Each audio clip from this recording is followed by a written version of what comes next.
Hey guys, Cambodia, day 2. And I thought I would give you an update on how my first day went. So it started with the room that I rented had a fan, but unfortunately it did not work. So in this crazy heat, my room on the 6th floor was over 90 degrees inside, 90 plus, and no moving air. So it was kind of like sleeping in a sauna.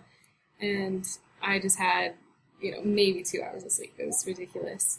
And when I woke up, I needed to go into town to find a co-working space to have a Skype meeting with one of my clients. So I made sure that I left early. I looked up that it was only supposed to take 10 minutes to get there. It seemed pretty simple.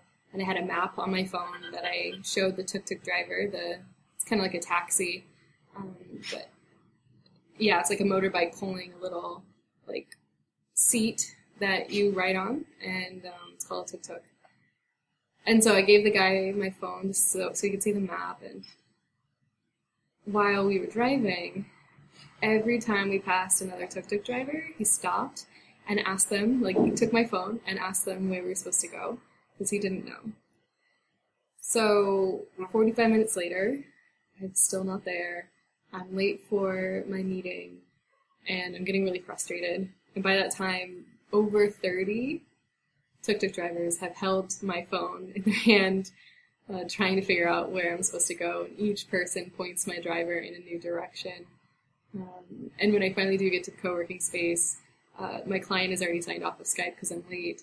And I'm talking to the owner, and turns out it's an actual big issue that tuk-tuk drivers cannot read maps. No one's just taught them. And especially with the way maps work here, is all the tourists are looking up Google Maps with the Western names of streets, but they know the streets under their language. So it's, it just doesn't translate well. And so I guess live and you learn kind of thing, but that was really stressful and frustrating to start the day off with. And while I was on that adventurous, trip into the city by tuk-tuk, I'm realizing that I am once again traveling alone, and I need to reacclimate to getting attention. In Thailand, it was very rare for me to get attention from male locals. It just usually didn't happen. But here, in that ride, I got lots of stares, lots of looks, comments, catcalls. Yeah, so I'm definitely going to have to get used to that again and get comfortable with that. We'll see how that goes. While I was at the co-working space, though, I met some cool people. I got a lot of work done, tons of writing, which was nice, updating my blog.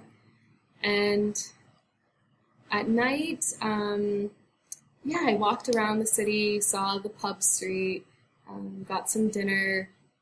Things are oddly in US dollars here, which was interesting to try and convert back to using US dollars and being so aware of how much I'm spending, because prices are higher here than Thailand for sure. And it just seems like I'm spending so much more money already. So I'm going to have to be much more conscious of how I'm spending money and where it's going, because it's going quicker than I would like. So working on that. And yeah, I guess that's all I really have to update you on, I think. So I guess you will hear from me tomorrow, and hopefully it is much less stressful and I'll be in a happier mood. So until then, you guys have a good day, and I'll talk to you soon.